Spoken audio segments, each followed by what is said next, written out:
तो बस इसी तरह हमारे प्रोग्रामिंग में भी हमने कुछ चीजें रखने के लिए वेरिएबल्स का यूज करते हैं। तो इंट क्या चीज है, इनको बेसिकली हम इंटीजर बोलते हैं। तो सत श्री अकाल जी, की हाल चाल ने सारे दे। तो स्वागत है आपका हमारी इस नई वीडियो में। तो पिछली वीडियो में मैंने थोड़ा सा बोर कर दिया था, तो कोशिश करूंगा इस वाली में मैं ना करूं। आई होप आपने पिछली वीडियो एंजॉय करी होगी। अगर आपने एंजॉय करी नहीं तो डेफिनेटली ये वाली वीडियो जरूर एंजॉय करेंगे। तो आज हम देखेंगे जी भिन्न भिन्न प्रकार के कुछ डेटा टाइप्स, जिनमें हम देखेंगे आज फ्लोट एंड इंटीजर। तो हम ये भी देखेंगे कि कैसे किसी वेरिएबल को बनाया जाता है, और सबसे इंपॉर्टेंट बात कि वेरिएबल्स होते क्या हैं। और एक राज की बात है वेरिएबल्स के बारे में जो मुझे किसी ने नहीं बताई, बट मैं आपके साथ शेयर करूंगा। तो बने रहिए मेरे साथ इस वीडियो में। तो जी करते हैं शुरू इस इंट्रो के बाद। तो लो जी, हम आ गए वापस उसी फोल्डर पे, उसी जगह पे जहाँ पे हमने पिछली बार छोड़ा था। तो पिछली बार हमने हेलो वर्ल्ड नाम का प्रोग्राम बनाया था, जिसको प्रिंट करके हमने पाइथन को हेलो कहा था। तो शुरू करने से पहले, अरे यार मैंने पिछली वीडियो इतनी लंबी क्या बना दी, आप तो डर के ही भाग गए।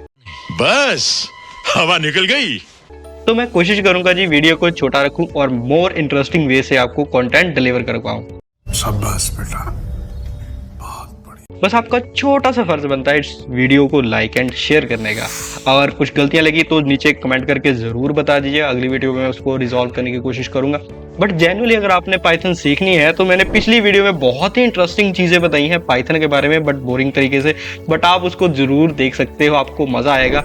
तो अगर आपने देखी है तो चलो फिर इस वाली वीडियो को एंजॉय करते हैं। तो सबसे पहले चलो हम वेरिएबल्स को बनाना सीखते हैं। तो वेरिएबल्स के लिए हम एक फाइल बनाते हैं जो पिछली बार हमने बनाई थी। तो पिछली बार हमने डे 1 नाम से बनाई थी, इस बार डे 2 कर देते हैं जी। तो और लो जी हमारी फाइल बन गई। तो वेरिएबल्स क्या चीज है? तो वेरिएबल्स को ऐसे समझते हैं कि आपके किचन में वो डब्बे होते हैं ना, जिसमें हम चीनी, चायपत्ती, शक्कर, इलायची वगैरह ये सब रखते हैं। और आपके कंप्यूटर में भी आप एक फोल्डर में स्टडी मटेरियल रखते हैं और काफी और सारी चीजें रखते हैं। समझ रहे हो? समझ रहे हो आप? समझ रहे हो ना? तो बस इसी तरह हमारे प्रोग्रामिंग में भी हमने कुछ चीजें रखने के लिए वेरिएबल्स का यूज करते हैं। तो अगर कोई पूछे तो वेरिएबल्स क्या चीज है, तो कह देना जी variables are just a containers to store data. तो वेरिएबल्स बनाते कैसे हैं? तो उसके लिए सिंपली आपने वेरिएबल का नाम लिख लेना है। तो मान लो मैंने अपना नाम स्टोर कराना है वेरिएबल में, तो कैसे बनाओगे? जस्ट आप लिख लो जी नेम, तो लो जी वेरिएबल बन गया। अब इसमें कुछ वैल्यू डालनी है, तो इज इक्वल टू लगाओगे और वैल्यू जो डालनी है हमने डाल दोगे। तो जो भी एज अ टेक्स्ट वैल्यू हमने लिखनी होती है पाइथन में, जो भी कुछ एज अ टेक्स्ट होता है उसको हम कोटेशन में लिखते हैं। सिंगल हो या डबल कोई मैटर नहीं करता, बस आपने कोटेशन लगा देनी। क्यों लगा देने हैं इसके लिए आपको नेक्स्ट वीडियो का वेट करना होगा। तो बस अभी के लिए आप अपना नाम स्टोर करा लो। मैं अपना स्टोर कराता हूँ जी, मेरा नाम सुखदीप सिंह है, जैसे कि आपको दिख रहा है। बस लो वेरिएबल हमने बना दिया और उसमें डेटा भी स्टोर कर दिया। सिंपल है ना? तो इसमें जो चीज पड़ी है, जो हमारे वेरिएबल में चीज पड़ी है, उसको देखना कैसे है, हम यूज करेंगे उसके लिए प्रिंट स्टेटमेंट। तो प्रिंट यहाँ पे लिखो।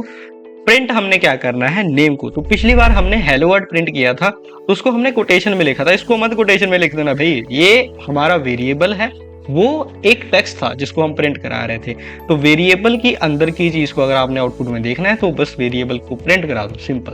तो हमने देखो इसको रन किया तो नीचे मेरा नाम आ रहा है। ठीक है, आपको अपनी स्क्रीन पे आपका नाम दिख रहा होगा। अगर नहीं दिख रहा है तो चेक कर ले जी, कुछ गड़बड़ी तो नहीं।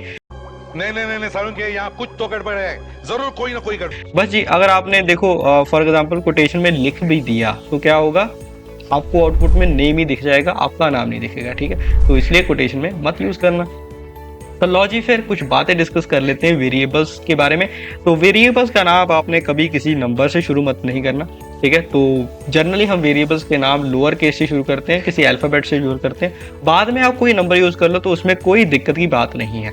तो फॉर एग्जांपल अगर मैंने नेम की जगह माई नेम लिखना हो तो आपके दिमाग में आ रहा तो ऐसे लिख देंगे जी माई नेम। ना जी ना, ऐसे बिल्कुल नहीं करना। पाइथन आपको बिल्कुल एरर दे देगा। देखो मैं इसको रन करके दिखाऊं तो एरर आ रहा है, हमारे पास आ रहा है ना। ठीक है, तो स्पेस के साथ आपने वेरिएबल नहीं लिखा। तो अगर आपने स्पेस हटा के ऐसा लिख दिया तो ऐसा भी नहीं करना। तो वेरिएबल्स की प्रेफर्ड वे क्या है बनाने की? तो सिंपली आपने वेरिएबल्स का नाम लोअर केस में रखना है और जहां पे आपको स्पेस की रिक्वायरमेंट वहां पे आपने अंडरस्कोर यूज कर लेना। बस लॉजिक, काम खत्म। अब वेरिएबल्स का नाम आपने ऐसे रखना है जिससे पता लग जाए कि उसके अंदर क्या चीज स्टोर है। ये ना रखना ABCXYZ। ठीक है, तो ये रखोगे तो बिल्कुल ही अनप्रोफेशनल रहोगे। बेस्ट प्रोग्राम बनना है, अच्छा प्रोग्राम बनना है ना, बनना है ना। हाँ भाई हाँ। तो इसलिए ये तरीका फॉलो करो, वेरिएबल्स का नाम लोअर केस में रखो और अंडरस्कोर करो, बस जी। तो अब हम देखते हैं जी डेटा टाइप्स। तो डेटा टाइप्स हमारे पास दो तरह की आज हम देखेंगे। पहले हम देखेंगे जी इंटीजर एंड फ्लोट। अब डेटा टाइप देखने से पहले डेटा टाइप होती क्या है, तो बेसिकली आपका जो डेटा है वो किस टाइप का है, इसको हम बोलते हैं जी डेटा टाइप। तो फॉर एग्जांपल, तो जैसे ये हमारा नाम है, ये किस टाइप का डेटा है, ये टेक्स्ट टाइप का देता है, इसको हम बेसिकली स्ट्रिंग बोलते हैं, जिसको हम कवर करेंगे अगली वीडियो में। तो बहुत ही इंपॉर्टेंट वीडियो होगी, मिस मत करना। अगर आपने सब्सक्राइब नहीं किया तो जल्दी कर लो एंड नोटिफिकेशन बेल को भी ऑन कर लीजिए।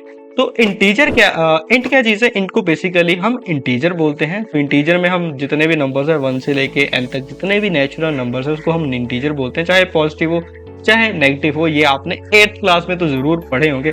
तो सेम कॉन्सेप्ट यहाँ पे है, जितने भी आपके ये नंबर्स हैं चाहे वो पॉजिटिव हैं चाहे वो नेगेटिव हैं, ये सारे क्या है, इंटीजर्स हैं। अगर हम इस जो डेटा है, मतलब इस डेटा को जैसे मान लो एज है, अगर किसी पर्सन की हम एज स्टोर करा रहे हैं, तो मेरी फॉर एग्जांपल एज क्या है, 23 है। तो 23 किस टाइप का डेटा है, 23 इंटीजर टाइप का डेटा है बस। और अगर यहाँ पे मैं माइनस लगाए तो ये भी इंटीजर ही है, इसमें कोई डिफरेंस नहीं है। और इस वेरिएबल की अब डेटा टाइप क्या होगी कि बेसिकली इस वेरिएबल में कौन सी टाइप का डेटा स्टोर है, तो इंटीजर टाइप का डेटा स्टोर है। क्लियर है। अब हम देखते हैं जी फ्लोट। तो ये क्या था, इंटीजर। तो जैसे हमारे डेसिमल नंबर्स होते हैं ना, जैसे 5.0, ठीक है, और 4.67 ऐसे समथिंग जो हमारे नंबर्स होते हैं, इसको हम फ्लोट बोलते हैं, ठीक है। डेसिमल नहीं बोलते यहाँ पे, हम बोलते हैं जी फ्लोट। तो चाहे वो नेगेटिव हो चाहे वो पॉजिटिव हो, कोई मैटर नहीं करता, ठीक है। तो ये कौन सी टाइप का डेटा है जी, ये फ्लोट टाइप का डेटा है। मान लो कि अगर मैं परसेंटेज की बात करूँ, ठीक है, और ये सच्चाई नहीं है, तो अगर मान लो मेरी जो परसेंटेज थी वो रही 89.99 रही, ठीक है। तो परसेंटेज हो या किसी भी डेसिमल वैल्यू को अगर आपने रिप्रेजेंट करना है तो विद द हेल्प ऑफ किस, कैसे करोगे, फ्लोट के साथ करोगे। क्लियर है। अब दोनों को प्रिंट भी अगर हम करा के देखें तो सेम आउटपुट आएगी। जैसे अगर मैं एज को प्रिंट करा रहा हूँ और साथ में मैं परसेंटेज को प्रिंट करा रहा हूँ, ठीक है। तो हमने देखा था ना कॉमा कॉमा डाल के हम कितनी सारी वैल्यू रिप्रेजेंट करते, तो यहाँ पे कॉमा ही डाला मैंने जस्ट और कुछ नहीं। तो रन किया, देखो दोनों ही चीज़ें मेरे पास आ गई एक एक। लो जी, तो यही थी आपकी डेटा टाइप्स, और कुछ है नहीं इसमें खास। तो जो इंपॉर्टेंट डेटा टाइप है वो है स्ट्रिंग, ठीक है। तो हम नेक्स्ट वीडियो में उसको कवर करेंगे, तो उसमें काफ़ी कुछ है एक्सप्लोर करने के लिए। वीडियो जल्दी आ जाएगी, ठीक है। तो इस वाली को आप एंजॉय करें, अगर अच्छी लगे तो लाइक एंड शेयर कर दीजिए, ठीक है। तो जल्दी मिलते हैं जी, सत श्री अकाल।